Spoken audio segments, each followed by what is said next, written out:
Hello there guys, Aaron Jana here for Forever Football DRFC, your Doncaster Rovers fan channel. Welcome to the DRFC Daily Reports, bringing you the latest news on Doncaster Rovers Football Club. We've got some good stories to go through today. James Coppinger is being awarded by the Doncaster Mayor. We also look into Butler's reaction to the disappointing 0-0 draw with Northampton. We're also looking at some injury updates from that game. Before we get started, I want to give a massive shout out to Callum and the rest of the Coventry City fans, as Ricoh Arena will be their home match fixture location for the next 10 years at least. So massive shout out to Coventry City for getting that all signed, sealed and delivered, and Coventry will play all their home games next season and beyond for the next 10 years at least inside the Ricoh Arena once again. So we're getting all that prepared, ready for the new season in the 2021-2022 season, which begins in just a few months time, which is not too far away at all. But I wanted to give that quick shout out in there, and let's just get straight into looking at everything. So we'll start off with the injury updates before we look at Andy Butler's official statement on that disappointing 0-0 draw. It is a point, but like the title of the review said, it's a point, but we've still got a point to prove. So, you know, we still got to prove a point here. And we did get some injury updates from there. Obviously, Bogle and Bostock already injured.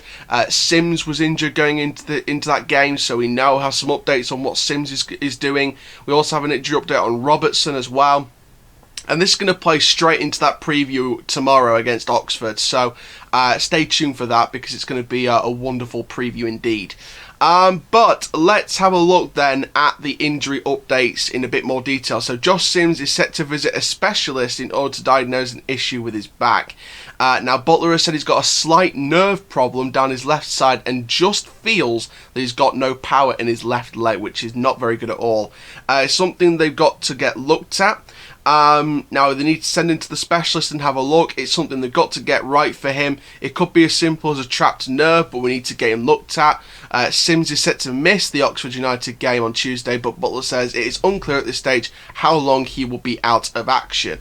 I mean, it just gets worse, doesn't it, on the injury front? It's just one after another, after another, after another. It just gets worse and worse, doesn't it? But let's have a look then. At the end of comments, he said all depends on when we can get him into the specialists. It might be something that settles down or something just rubbing against the nerve, but they need to make sure they're doing something right. A couple of weeks, but he only really flagged it up to us this week and said he felt that they had no power. Probably explains the lack of explosiveness. So that is a factor in why Sims hasn't been as good as other performances when he's on this first loan spell. But looks like we're going to be out with Sims for a couple of weeks. So again, it's going to be the youth that's going to start stepping up, and the younger players like your Kilos and your Samoas stepping up. So the injury worries worsen with Scott Robertson coming off in the first half.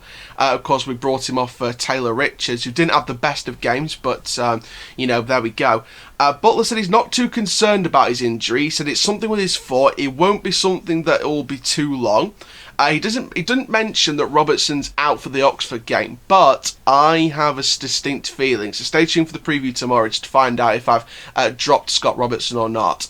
But let's have a look then at Bostock and Bogle. They're both unlikely to face Oxford in midweek, but it's hopeful they'll return over the next 10 days. John has a slightly tweaked in the groin. Tuesday will be too early, but Gillingham or MK Dons is a more likely return. And Omar has come on really well. Again, he's got him doing a lot of strengthening work. Tuesday is still probably early, but against Gillingham, he will have a chance. So it looks like Bogle's coming back for Gillingham, and Bostock will be back for either Gillingham or MK Dons. But neither of them will be back for the Tuesday game against Oxford United. And it doesn't look like Sims will be back for that either. Scott Robertson is a bit hit and miss, but very interesting on that front. Maybe this is the time. Maybe this is the chance that Greaves has been waiting for, to start AJ Greaves ahead of Scott Robertson. Maybe that's what I'm going with the preview. Stay tuned tomorrow. But let's move on then to our next story. Butler not sugarcoating Doncaster Rovers' substandard display against Northampton Town, according to the Free Press. And I've seen the comments from Butler. He is not being nice, and I like that. I like that ruthlessness in a manager. I like how he's not sugarcoating it. So you know, and that's what Darren Moore used to do when he was here. There's a few times where we've been through bad performances, even consecutive bad performances, and Moore's just like, nah, it's alright, we'll move on. Butler's not sugarcoating this. He wants the best out of this squad, and he's not getting it at the minute. So, of course, according to the Free Press, Butler is not sugarcoating it. He said it was disappointing. I don't think we play with any sort of urgency and tempo, and I said that in the review. I did say we had less pace than a snail's funeral, and I was right to say that because we didn't have any pace or urgency at all. We had the urgency of an alarmed worm. That's about it. And Butler seconds that notion. He agrees with that. He went on to say Northampton came here and set their stall out for a 0-0 and get something on the break or a set piece. We had to be switched on for them. We were, and that's a positive. And we were at times. We did press on them. We did look switched on. We were so much better than the thought. We allowed them to get back into shape and dictate the tempo, and it was disappointing. We're usually a free-flowing football side. Northampton came with a game plan to that stifle, and they did that. He spoke to him about the game, before the game, about playing with some sort of tempo, which would move them, but we allowed them too much to get into their shape. There was never really any threat. We had some urgency at the end, but that was it, really. The players have got standards they know about, and they didn't reach them. I'm not going to sit here and say it was vintage Rovers performance, because it wasn't. We can improve, and that's what we've got to do. And, you know, there was a lot of concern on social media with the fans. There was a lot of people concerned about that performance. And I did see one particular person tweet something out. Something on the lines of, is some of these players playing for Butler or some of these players still playing for Darren Moore? And I looked at that and I thought, it did feel a couple of moments. It did feel at times that the players weren't playing for the manager; they were playing for the previous manager. So, and it did show that kind of sideways back-to-back football that Moore brought in. But Butler didn't want that. He wanted free-flow, pressing, attacking football. Only play back when it's absolutely necessary, not side-to-side backwards all the time. And it felt like we were back on that same page again. So we've got to cut that out of our game system. We've got to cut that Darren Moore stuff out of our game system. Now, he's gone. He lost today against Norwich. Good one. But, you know, we've got to cut that out of our game system because he's not here anymore. He's at Wednesday, maybe getting relegated, probably getting relegated.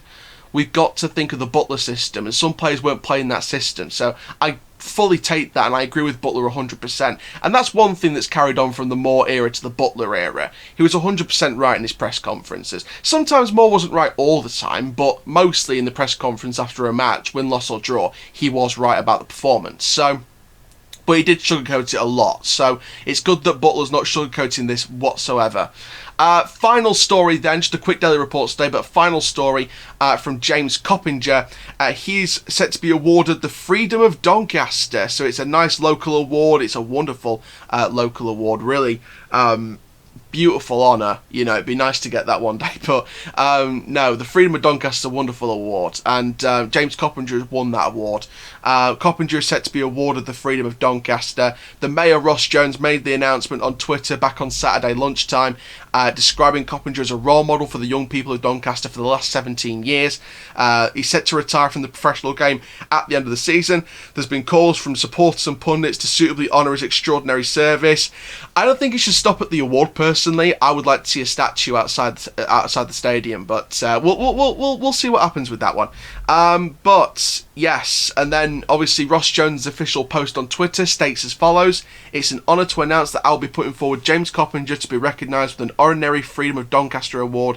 He's a true legend and hero with over 800 career appearances, over 680 of these with Doncaster Rovers." He said it's an honour, and that was the quote from the Mayor.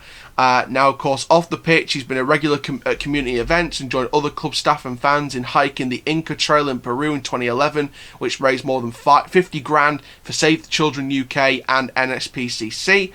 James has been a role model for the young people for over 17 years. It's my honour to put him forward for the honorary Freedom of Doncaster as a token of our thanks and appreciation. So overall then, Coppinger again just honoured like a national hero. Absolutely, I couldn't fault that decision, really couldn't fault it. I think that Coppinger deserves the award, 100% deserves the award. And, he's been a wonderful club servant for the last 17 years. I know people are calling for him to have one more year. I know Butler probably wants to convince him to do one more year. But, yeah, this season's going to be the end. I can't see him staying one more year. It's going to be the end. We're going to have to move on. We're going to have to learn to live without Coppinger next season.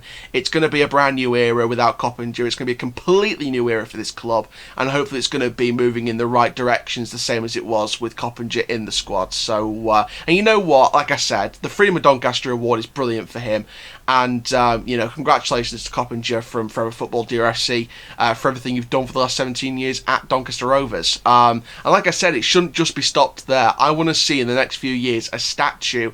Once COVID's over, get all the public together outside the stadium, do a nice statue unveiling. I'll be down there. I'll film it as well.